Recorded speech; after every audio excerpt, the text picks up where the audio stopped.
Without me, you're nothing, Mom. Just an old woman taking up space. Those words were said in my own kitchen, in the middle of the afternoon, without raised voices, without anger, almost casually, as if he were discussing the weather or the price of gasoline. That is what shocked me the most. Not the insult itself, but the tone. So light, so ordinary, so matter of fact, as though the truth of my existence had been settled long ago and he was only now taking the time to spell it out. He said it with his back half turned, scrolling through his phone with one hand while the other absent-mindedly stirred sugar into his coffee, and the sentence dropped onto the floor between us like a shard of glass. He did not even look up to see how it cut me. He did not notice the way my breath caught, the way my hands froze on the dish towel, the way I pressed my lips together to keep from trembling.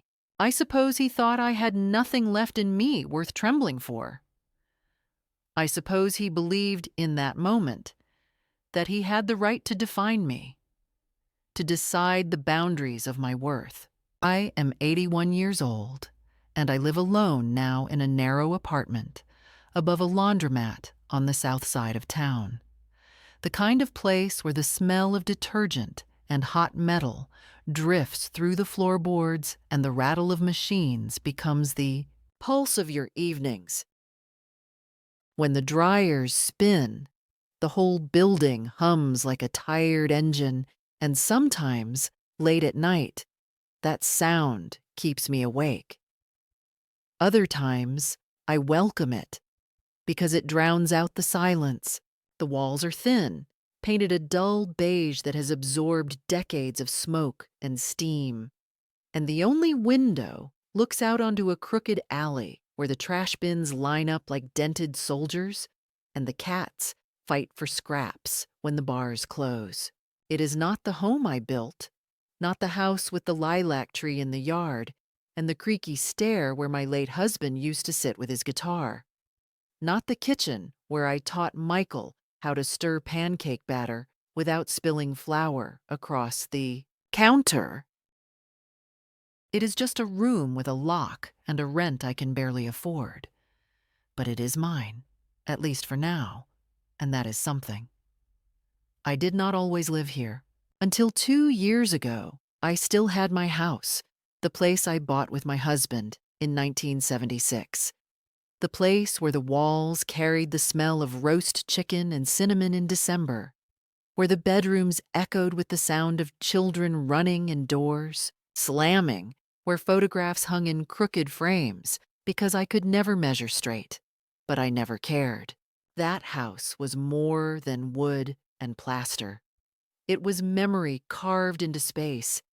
It was the proof of decades of work, double shifts at the clinic, nights spent balancing bills at the kitchen table while my husband drove trucks across the state. It was the place where Michael grew up, the place he swore he would never forget. And yet, when success brushed him with its brief, bright hand, when money and status began to matter more than the story that made him, he looked at that house not as a foundation, but as a burden. Something outdated, something to be repurposed. He called it equity. He called it assets. I called it home, and that difference became the line he decided to erase. The day he told me I was nothing, I realized it was not a sudden cruelty, but the echo of years of small silences, years of slowly erasing me from his narrative. It began with photographs, family portraits where I was conveniently cropped at the edge, holiday cards that carried his smiling face with his wife and children but not mine, Facebook albums where I was not tagged, not even mentioned. Then came the phone calls that grew shorter, the birthdays that passed with a text instead of a visit, the decisions made without asking, as though my opinion had expired along with my youth. Each omission was a rehearsal for the performance of dismissal he finally delivered that afternoon. By the time he said it, He had been practicing the absence of me for so long that it slipped out as naturally as breathing. I should tell you that I did not scream, did not cry, did not even argue. I stood there in my kitchen with the dish towel bunched in my hand and listened to my son inform me that I was a piece of furniture in his life, something that could be moved or discarded according to convenience. And I felt something inside me harden. Not a wall, walls can be broken, but a stone, cold and immovable, settling in my chest. It was the stone of recognition.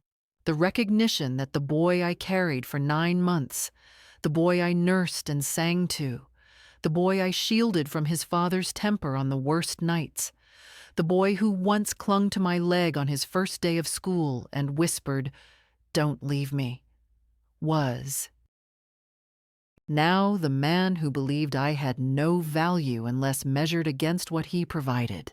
The circle closed, but it closed in reverse. And yet, I am not a woman entirely without fault. I allowed it, you see. I allowed the small dismissals, excused the little cuts, convinced myself he was busy, stressed, trying to make a living. I filled in the silence with generosity, with meals cooked and babysitting offered, with bills covered when he was short and quiet forgiveness when he was sharp. I told myself this is what mothers do, even when their children forget to say thank you. I told myself love was elastic, that it could stretch without breaking.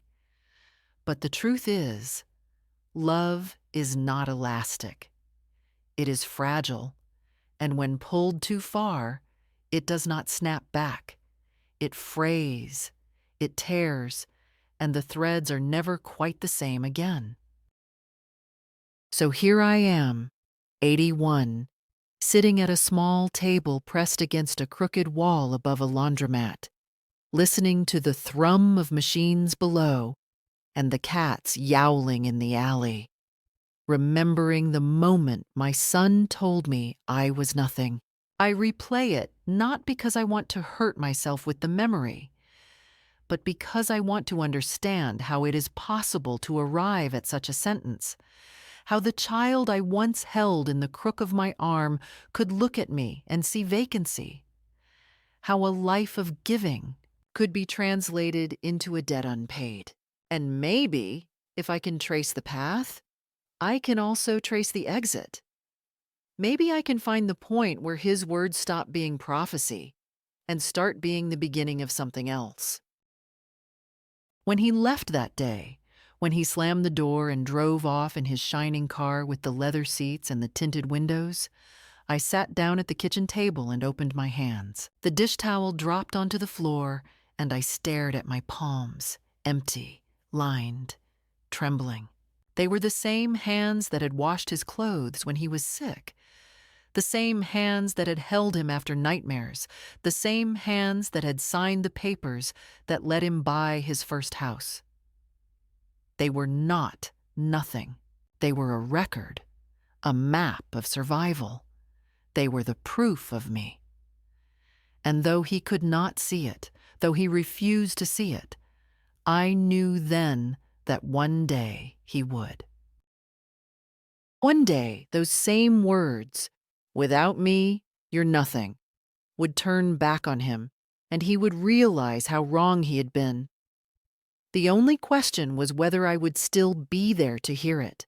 The true breaking point, the moment when words hardened into action and betrayal ceased to be invisible, came not with shouting or violence, but with a carefully orchestrated conversation, dressed in politeness, a kind of family tribunal staged around my own dining table, where the air smelled of roasted chicken I had cooked, and the clink of wine glasses disguised the steel edge of what they had already decided for me. Michael arrived with his wife, her hair pulled tightly back as though she were preparing for court, and he carried a folder of papers he placed neatly in front of him while speaking. In that measured tone children adopt when they want to convince you.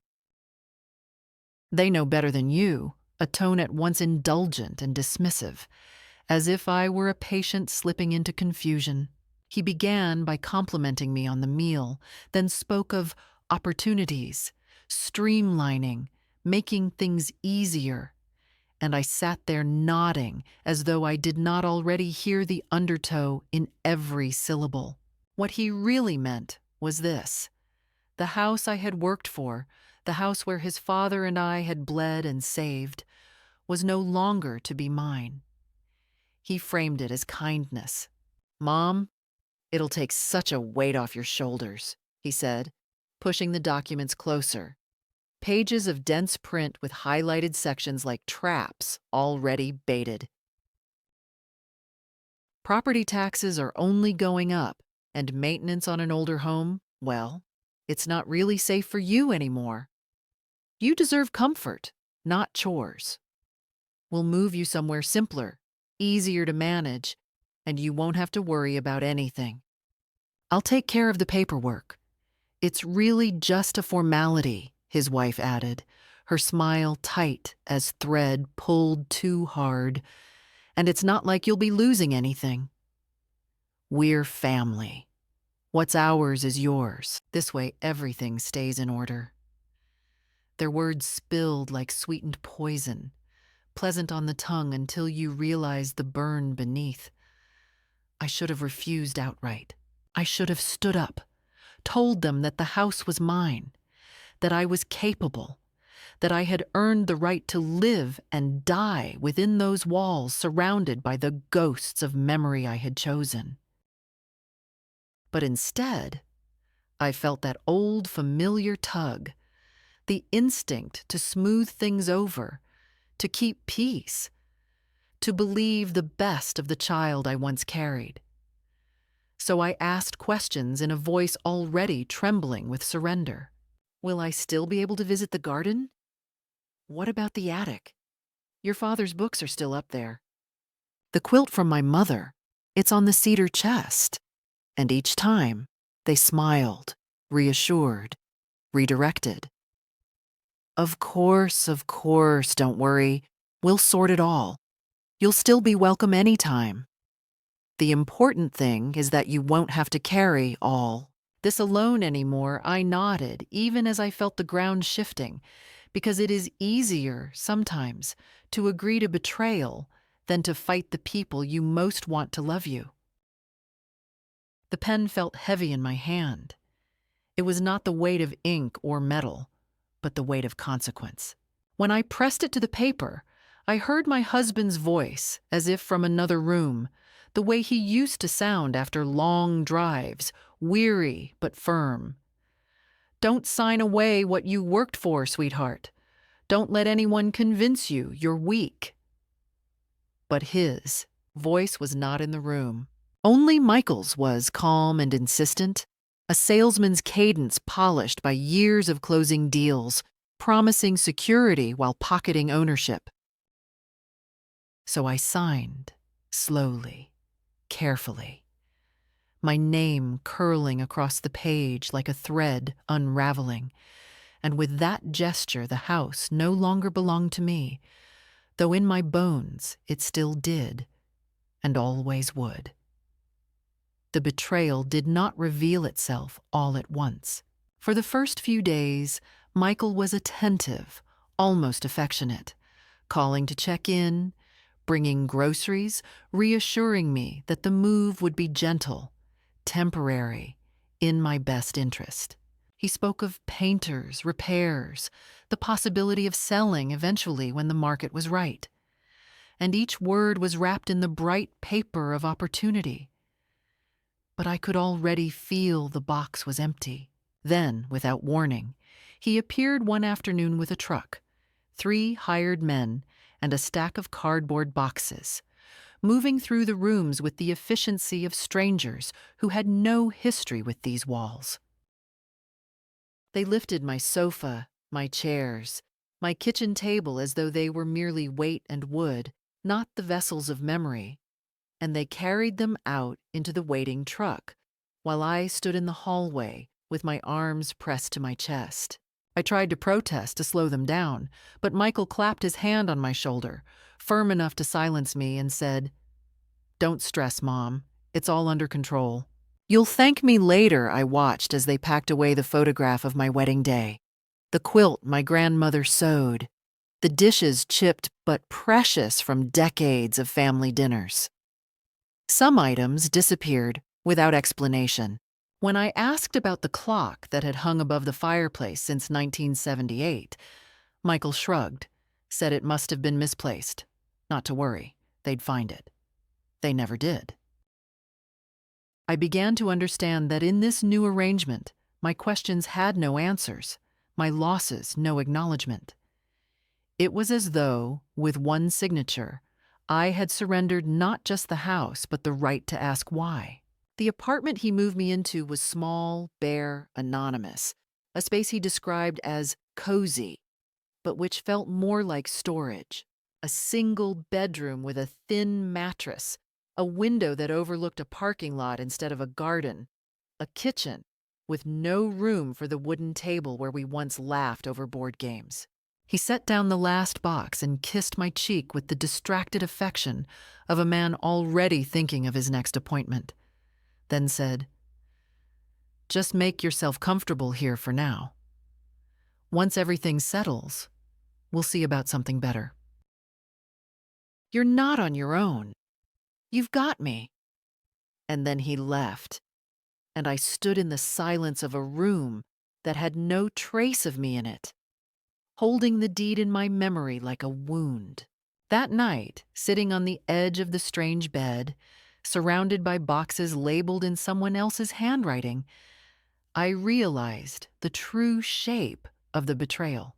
It was not only the loss of walls and gardens, not only the theft of heirlooms and history, but the erasure of place, the quiet exile carried out with polite words and signatures, leaving me to occupy a corner of life that had been chosen for me, not by me. My son believed he had given me safety, but what he had given me was disappearance.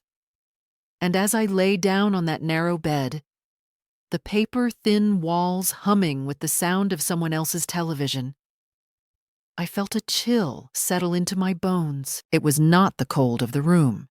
It was the cold of understanding. The weeks that followed were not marked by explosions or arguments, but by a slow dimming of light, a gradual narrowing of space that made me feel as though I were shrinking day by day, dissolving into the wallpaper of that apartment where nothing bore my mark and where silence became both my companion and my cage.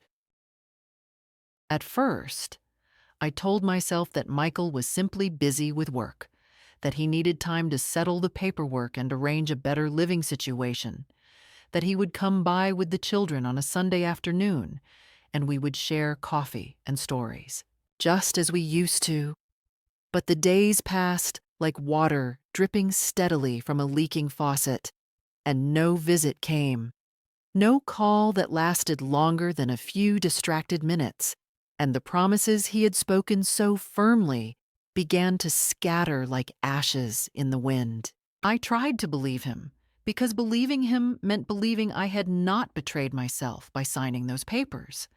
But each unanswered phone call, each postponed lunch, each missed birthday card reminded me of the truth, that the role I was meant to play now was not mother, not grandmother, not keeper of family memory, but a quiet inconvenience tucked away for safekeeping. The apartment itself seemed to conspire in that erasure. The walls, painted a pale color that might have once been cream, but had since yellowed with years of neglect, seemed to press inward the longer I stayed inside.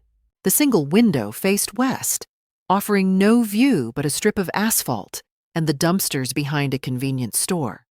And in the evening, the light that poured in was not golden but jaundiced, casting every object in a sickly glow. My boxes remained half unpacked because I could not bear to place familiar objects in such a barren setting.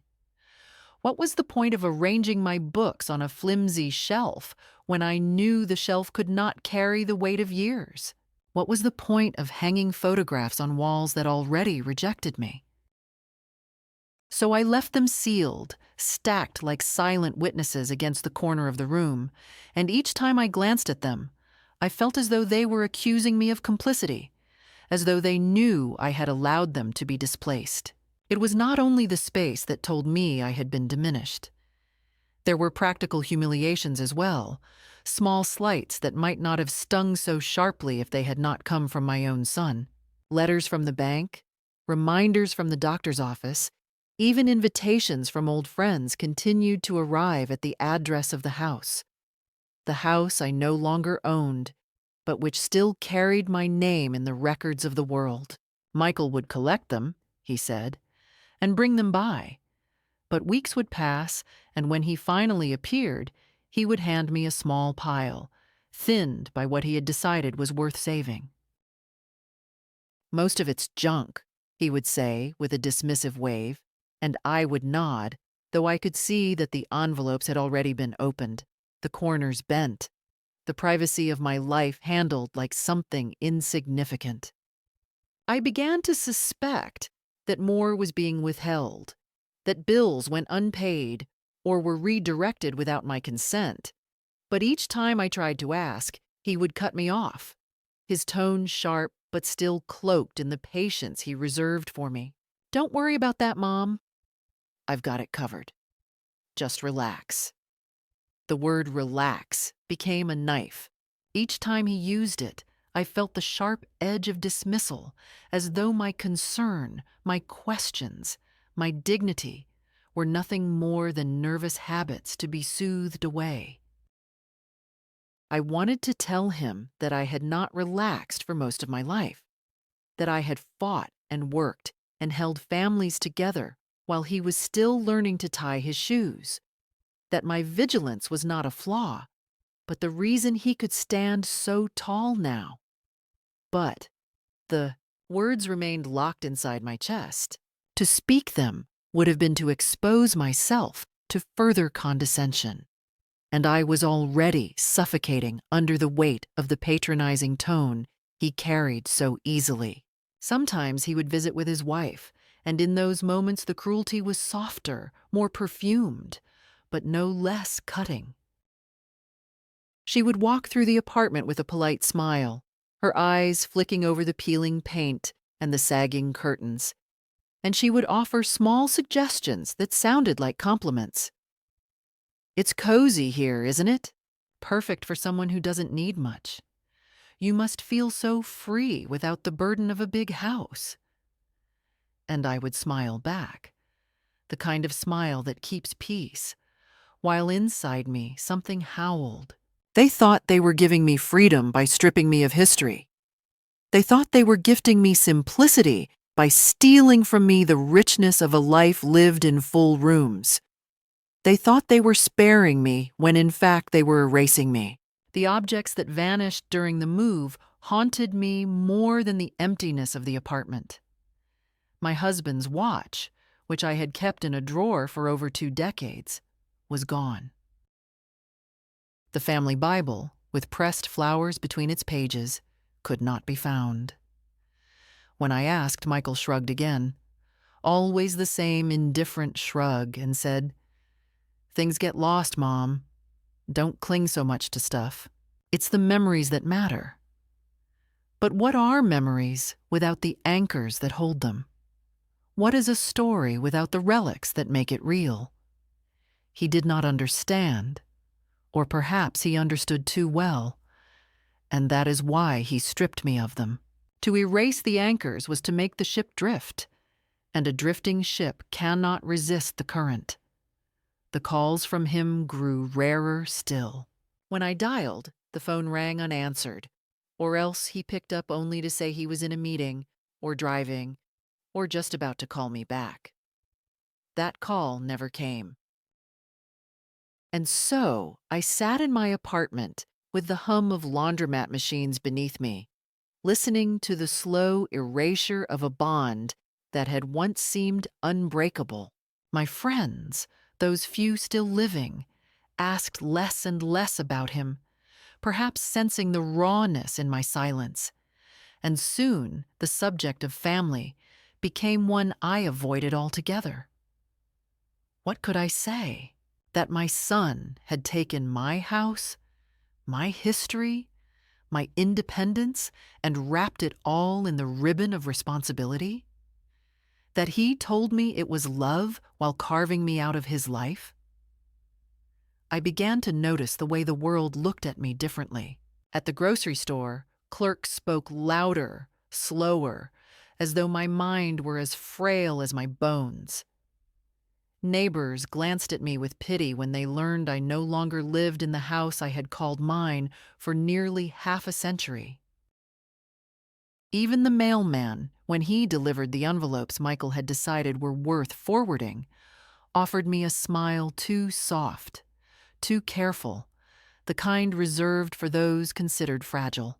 I wanted to shout that I was not fragile, that fragility had been forced upon me by choices not my own, but instead, I accepted the smile with a nod and carried the envelopes upstairs, where I opened them with shaking hands and wondered what had been. Left behind in the pile I never saw, the days bled together. I stopped marking the calendar because there was nothing to anticipate. Meals became routine, flavorless, eaten not for joy, but for survival. At night, I lay awake, staring at the ceiling where a water stain spread like a bruise, and I thought of the garden I could no longer step into, the lilac tree that must have been blooming without me, the attic where the quilt still lay on the cedar, chest waiting for hands that would never unfold it again. I thought of my husband's laugh, of Michael's small hand clutching mine on his first day of school, of every moment that had built me into someone I thought could never be erased. And I realized how quickly erasure works when you allow it to seep, quietly, drop by drop. It does not arrive with thunder. It arrives with silence. That was the first escalation.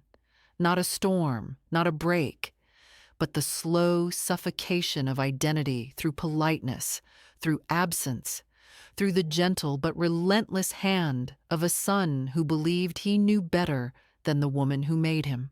And as the weeks turned into months, I began to understand that this was not temporary, not a mistake, not a passing oversight. This was the shape of my new life, designed by someone else, diminishing me one day at a time, until there would be nothing left to diminish. The shift did not come like a revelation, no lightning bolt, no sudden burst of defiance, but rather like the slow loosening of a knot that had been strangling me for months, a small slackening that let me draw one deeper breath than usual. And from that breath came the first real thought I had allowed myself in a long time. The thought that perhaps I was not powerless after all. Perhaps I still had choices left, even if those choices were quiet and small and known only to me. It began on a Tuesday evening when Mrs. Talbot, the woman who lived down the hall, knocked on my door with a pot of soup and an impatient expression. The kind of look that says she has no time for pleasantries, but every intention of seeing whether you are still standing.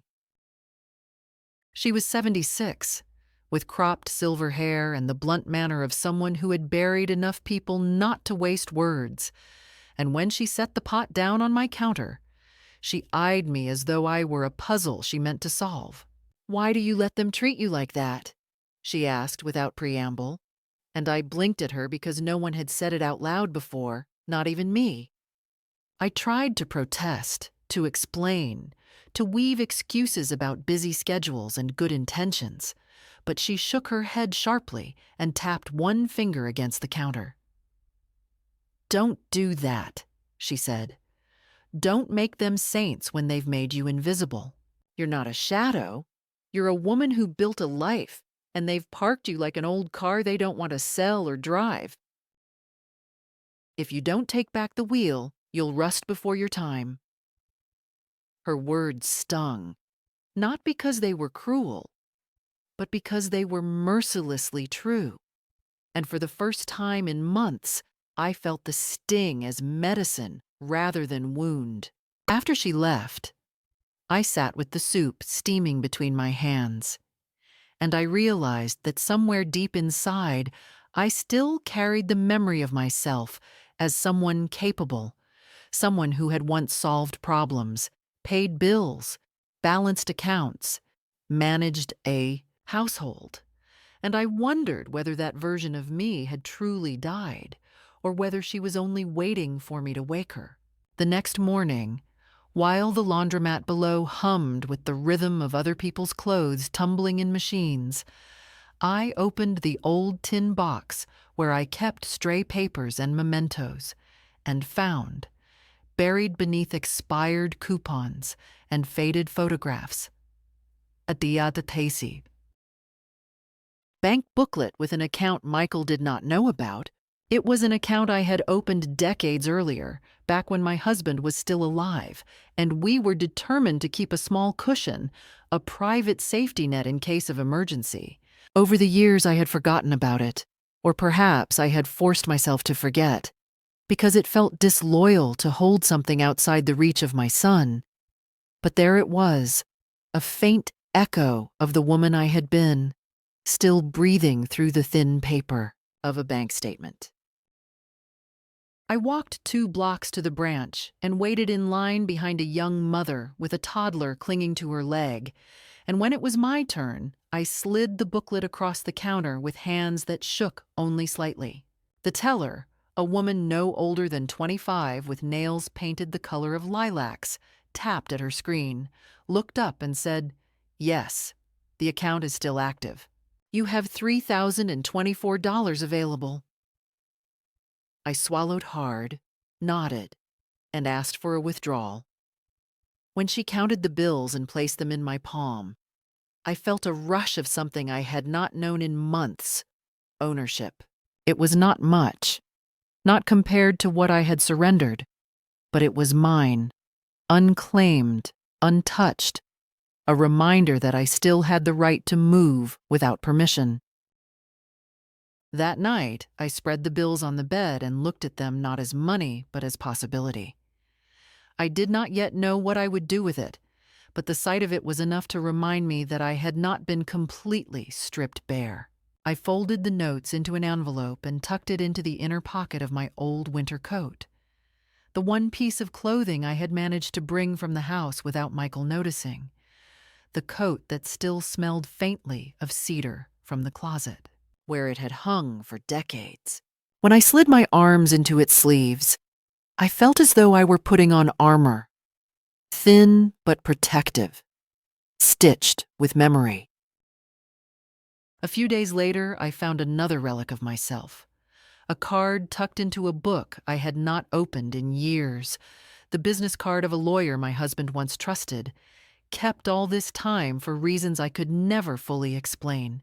The card was yellowed, the ink faded, but the phone number was still legible.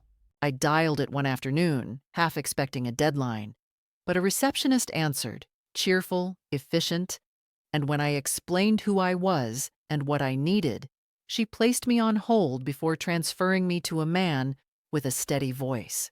He was not the lawyer whose name was on the card. Time had moved on, of course.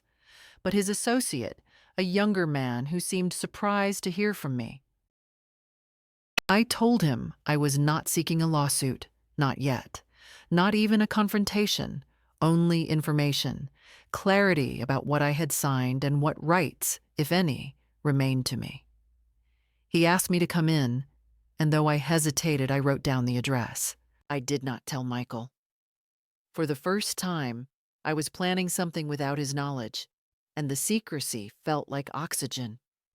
The day of the appointment, I dressed carefully in that winter coat, smoothed my hair, and walked to the bus stop. It had been years since I had taken public transportation, but the motion of the bus, The murmur of strangers' conversations, the sight of streets rolling past the window, gave me an unexpected sense of freedom.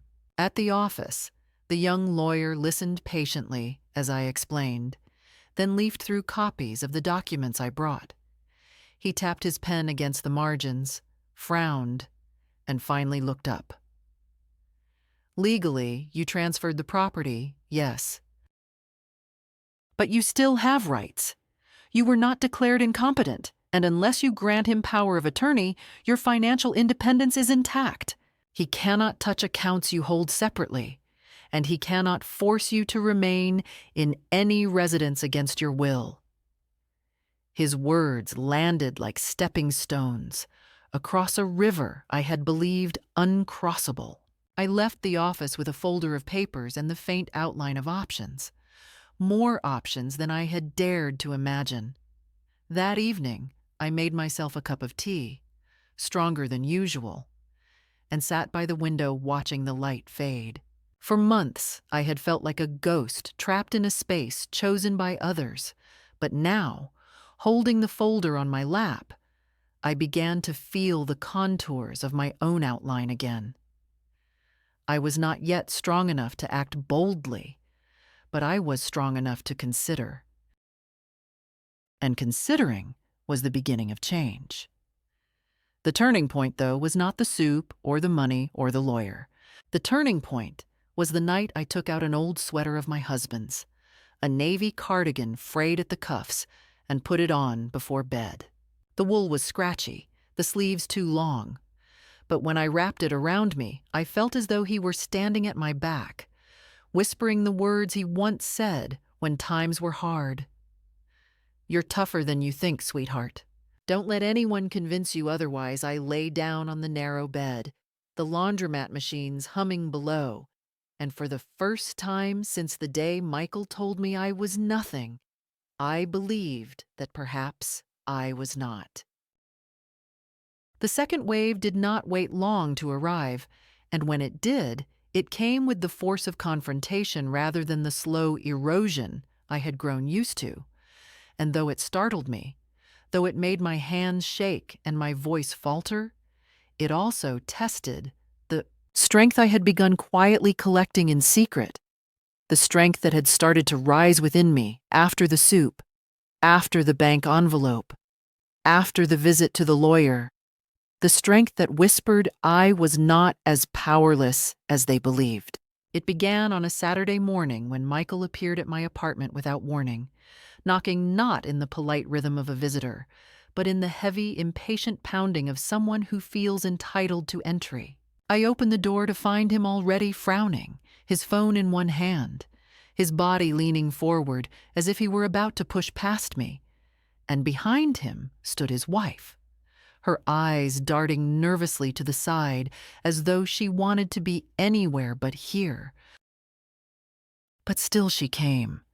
Still she shadowed him, as though his anger required an audience to make it real. He did not greet me. He did not ask how I was. He stepped into the room, his voice already sharp. "What's this I hear about you taking money out of that old account? $3,000? What were you thinking, Mom? You don't need that kind of cash lying around. It's unsafe. It's irresponsible. If you need something, you ask me. That's how it works now." He spoke quickly, his tone clipped, the cadence of a man who closes deals, not of a son speaking to his mother, and I stood there gripping the edge of the counter to keep myself steady.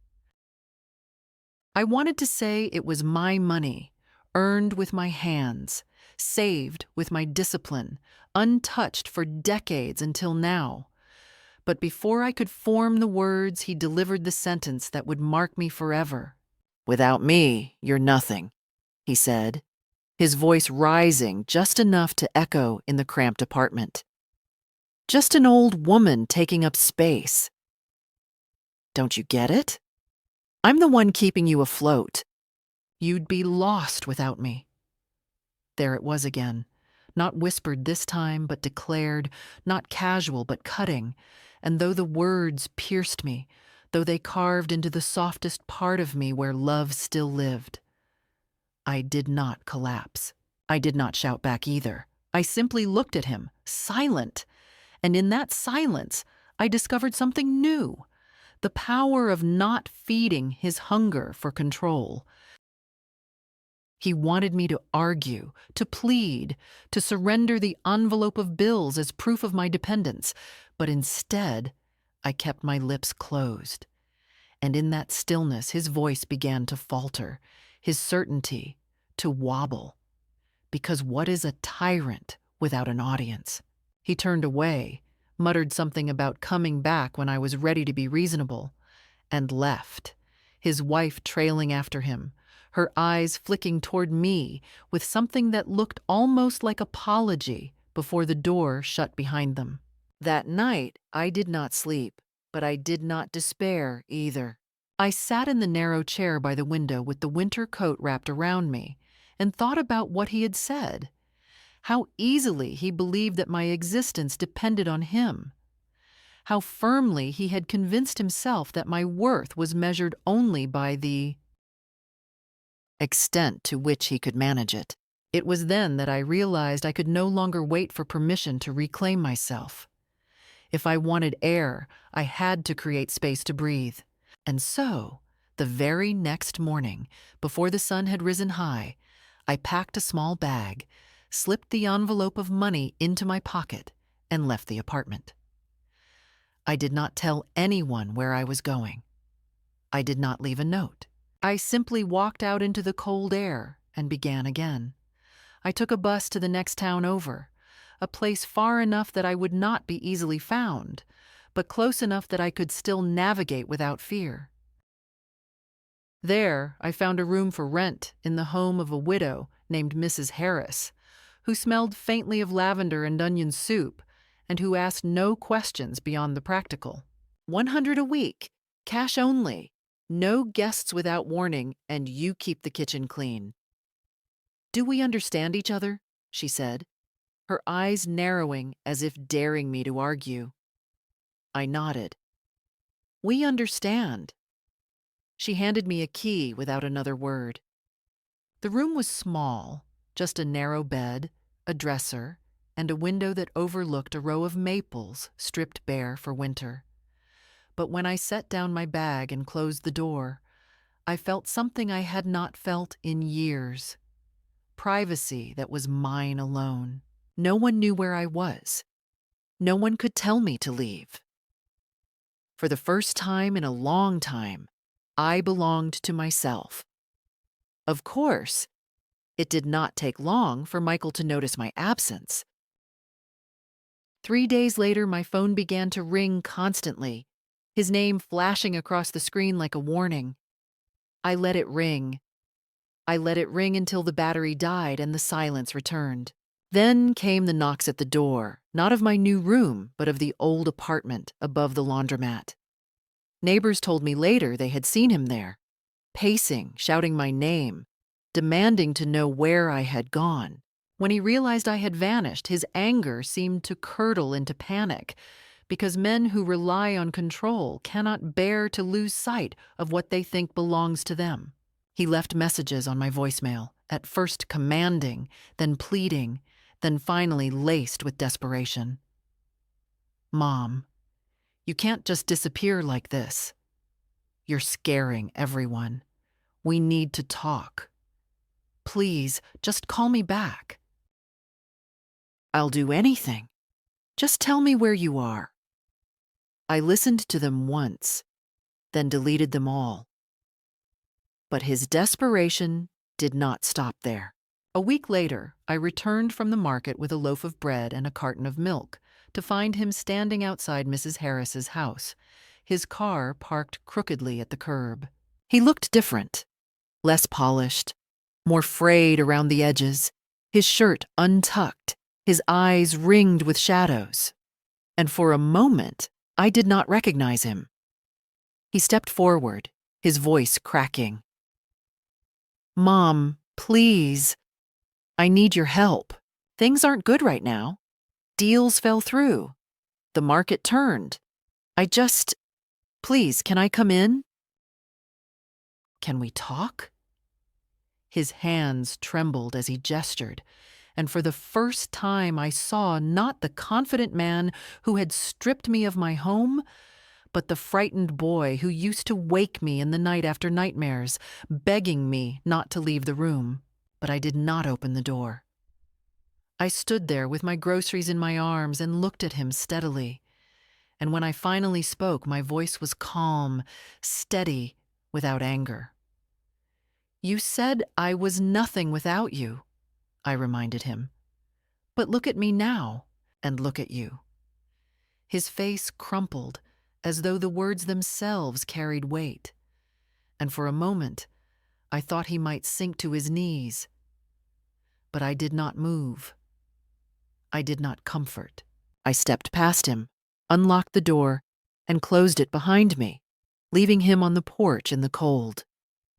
Through the window, I saw him linger, his breath fogging in the air, before finally walking back to his car. That evening, I sat on the bed with the bread and milk beside me and let the quiet settle. My heart was pounding, my hands still trembling, but I knew something irreversible had happened. The balance had shifted. He had come to me not as a man in control, but as a man unraveling, and I had chosen not to be his safety net. That choice, small as it may sound, was monumental. It was the moment I ceased to be a possession and reclaimed the title of person. In the days that followed, he tried again. Letters arrived, thick envelopes filled with explanations and excuses, some angry, some pleading. You don't understand how hard it is, he wrote. I only wanted to protect you. I thought I was doing the right thing. Can't you see that? But each letter was also laced with accusation. You've embarrassed me. People are asking questions. Why would you abandon your family like this? Don't you care what people think? I read them once, then folded them back into their envelopes and placed them in a drawer, not because I intended to keep them, but because I wanted to see the pile grow, tangible proof of the control he was losing. It was during this time that his wife appeared at my workplace, for I had taken a part-time job at a small bookstore in town, shelving new arrivals and pouring coffee for the handful of customers who lingered in the afternoons. She stood at the counter in her tailored coat, her hands twisting the strap of her purse, and asked in a low voice if we could talk. I led her to a corner where the smell of ink and paper was strongest, and there she said words I had not expected. I'm sorry, she whispered. I never wanted it to go this far. Michael, he doesn't know how to stop. He doesn't know how to let go of control. I thought if we took the house, if we kept things orderly, it would be better for everyone. But it wasn't. I see that now. Her eyes filled with tears, but I did not comfort her either.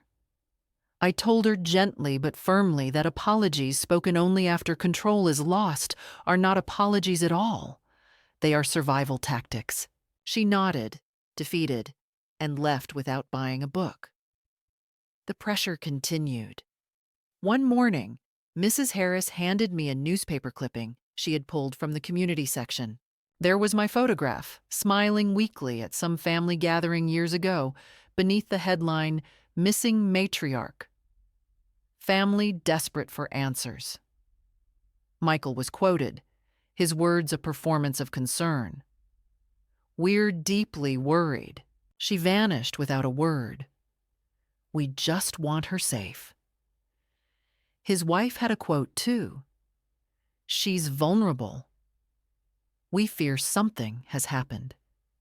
She's not the type to disappear. I laughed when I read it. A bitter, startled laugh that even surprised me. Not the type. Vulnerable. as though they had not orchestrated my disappearance themselves when they took my home, as though they had not trained me into silence until silence became my only rebellion. I folded the clipping and tucked it into the drawer with the letters, another piece of evidence in the growing archive of their revisionist history. The second escalation, then, was not only his outburst in my apartment, not only the words, "Without me, you're nothing," not only his desperate knocking at my new door, it was the entire campaign that followed. The letters, the articles, the pleading, the performances, the sudden shift from dismissal to pursuit. It was the return of the past, relentless and loud, trying to pull me back into the role of the dependent mother, the grateful recipient of his authority. And yet, each attempt only clarified the truth for me. The more they reached for me, the more I realized I was no longer within their grasp. I had chosen to disappear from their stage, and in doing so I had become visible to myself again. The climax did not arrive with fireworks or dramatic speeches, but with the steady knock of fate on my door, a knock that sounded softer than Michael's usual pounding, hesitant even, though still urgent enough that I knew before I opened it who stood on the other side. It was late afternoon, the sun already lowering behind the maples, casting the room in that dim amber light that makes everything appear fragile, and I was sitting with a book in my lap when the sound came. 3 knocks, a pause, then another. For a moment I considered ignoring it, letting him knock until his knuckles bruised. But something in the rhythm of it, less forceful, more pleading, made me rise from my chair. When I pulled the door open, there he was. Michael, but not the Michael who had swept into my apartment months before with his tie knotted tightly and his voice clipped sharp with authority. This Michael was rumpled, his jacket stained, his hair unkempt, his eyes red-rimmed from lack of sleep. He carried no folder, no papers, no mask of control. He carried only the weight of his own unraveling. "Mom," he said, his voice breaking on the single syllable, and the sound of it startled me because it was not the voice of the man who had told me I was nothing. It was the voice of the boy who once came running to my bed after nightmares. The boy who whispered, "Don't leave me," into the dark. "Mom, please. I need your help." His hands shook as he reached for me, but I did not step aside. He lingered on the threshold like a beggar at a church door, and though I could see the pride still clinging to him in tatters, I could also see the fear beneath. He confessed in rushed fragments, as though saying it quickly would lessen the shame. The deals had collapsed, the market had turned. Creditors were calling, investors were demanding explanations. The house he had taken from me was mortgaged to the brink, the cars were nearly repossessed, and he had no one left to turn to. He had thought himself invincible, the master of numbers and signatures, but now, stripped of that illusion, he had come to me, the woman he had declared useless, seeking refuge. I listened, silent, letting his words tumble into the space between us, words thick with desperation. He begged for a place to stay, just for a while, until he could recover, until he could find his footing again. "You can't leave me out here, Mom," he said, his voice rising, though the edge of command had dulled into fear. "I know I said things, I know I hurt you, but you're my mother. Mothers don't turn their backs on their children. You can't just shut the door on me." His eyes searched mine, frantic, demanding the old reflex of forgiveness, the reflex I had practiced all my life, the reflex he counted on even now. But something in me had shifted beyond return. I saw not only the man begging at my door, but the years of small erasures, the orchestrated betrayal, the theft of my home, the silence he had imposed upon me, the way he had measured my worth by his convenience. I saw the cycle he expected me to repeat. He would wound, I would forgive.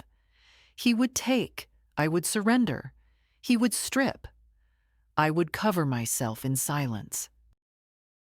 And I realized, with a clarity as sharp as glass, that if I let him in now, I would be stepping back into the cage I had only just escaped, locking the door myself from the inside. So I did not raise my voice. I did not lash out. I did not even list his sins. I only spoke the truth he had once spat at me, returned now with a weight he could not bear. "You said I was nothing without you," I told him, my voice calm, steady, each word deliberate. "But look at me now." "And look at you." His face crumpled as though the sentence itself were a mirror too cruel to face. And for a moment, I thought he might collapse right there on the porch. He opened his mouth to argue, to plead again, but no words came. His shoulders sagged, his hands dropped, and he looked smaller than I had ever seen him. I stepped back into the room, not inviting him in, and placed my hand on the door. He watched me, his eyes wet, his lips trembling with unsaid words, but I did not waver.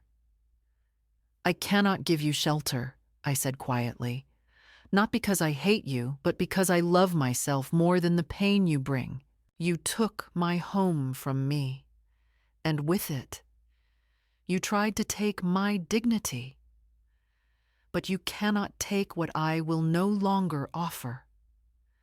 Leave now, Michael. Find your own refuge." And with that, I closed the door. The latch clicked softly, not a slam, but a final note. The sound of something ending with precision rather than rage. For a long time after, I stood with my back against the door, my chest rising and falling as though I had run a great distance. My hands trembled, not from fear, but from the enormity of what I had done. Outside, I heard him pacing, muttering, perhaps even sobbing, but eventually the sound of his footsteps receded, then the roar of his car engine, and then silence returned. I sank into the chair by the window, my body heavy, but my spirit lightened. And for the first time in years, I felt the deep, resonant hum of freedom. That moment, the moment of closing the door, was the climax of my story. Not because it was loud or violent, but because it was irrevocable. I had chosen myself over the child who believed I belonged to him, and though it tore at the tenderest fibers of my heart, it also stitched me back together in ways I had forgotten were possible. The act was simple, turning a handle, releasing a latch, but it carried the weight of a lifetime of silence breaking. It was the moment the tide turned, not in his favor, but in mine. And though the night that followed was long, filled with the echoes of his pleading voice, I slept with the calm of someone who had finally drawn the line that should have been drawn years ago. The days after that final confrontation unfolded not in dramatic upheavals, but in the kind of steady calm that feels almost unnatural at first, like stepping into a quiet church after years of traffic noise. And I found myself listening to the silence as though it were music, tentative, delicate, yet carrying a strength I had long forgotten. I woke each morning not to the dread of knocks on the door or the weight of someone else's decisions pressing on my chest, but to the sound of sparrows in the maple branches outside Mrs. Harris's window, their thin songs cutting through the cold air, reminding me that life continues in small, persistent notes. I began to build a rhythm of my own, modest but steady. Breakfast of oatmeal and tea, a walk to the bookstore where I stacked shelves and recommended novels to strangers, evenings spent writing in my journal by the lamp that cast a circle of warm light across the narrow desk. In that circle of light, I felt both exposed and safe, as though I had finally created a space where I could exist without permission.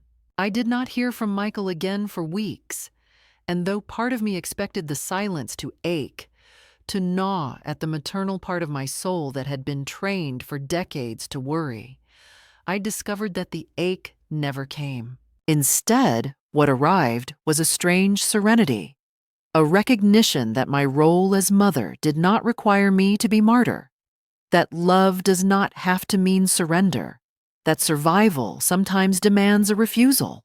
For the first time in years, I looked at myself not as an aging woman stripped of her house, her possessions, her authority, but as a woman who had endured, who had carved out a corner of life where her voice could rise again.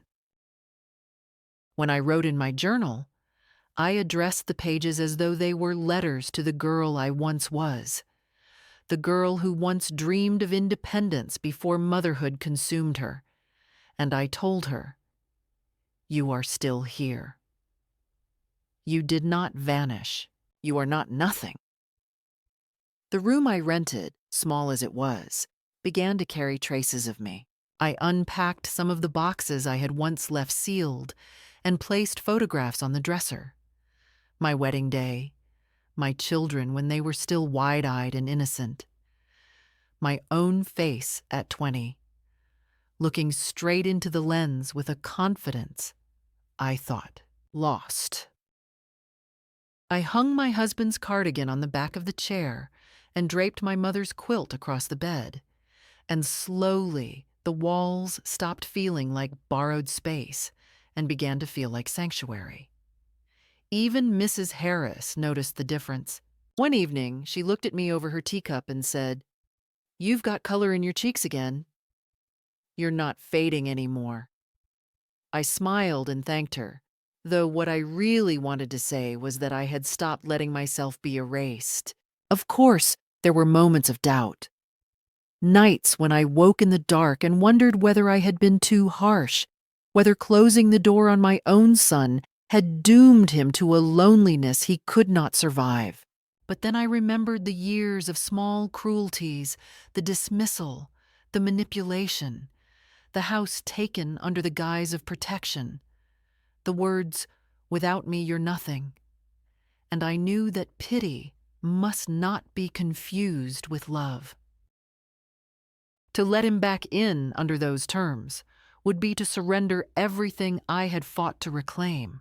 So instead of reopening the wound, I whispered a quiet prayer that he would one day confront his own reflection honestly, that he would one day learn to see people not as possessions, but as souls. That was all I could offer him, a hope carried from afar. In the meantime, I continued to offer myself something I had never dared before: peace. I bought a new notebook and filled its first page with a sentence that felt like a declaration. I am not a shadow. I am not an afterthought. I am not nothing. I carried that notebook with me to the bookstore, jotting lines during slow hours, not for anyone else to read, but as proof that my voice still existed. And as the weeks turned into months, the lines multiplied, and soon I had pages upon pages of a life rediscovered, a testament written in my own hand. Sometimes, when I walk to the market, I see women who look like me, women with stooped shoulders and eyes cast down, women whose sons and daughters lead them by the elbow as though they were fragile glass.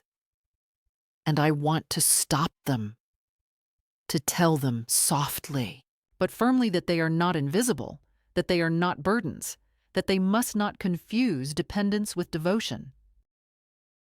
I want to tell them what I learned too late, that survival begins with saying no, that love does not mean obedience, that closing the door can sometimes be the holiest act of self-preservation.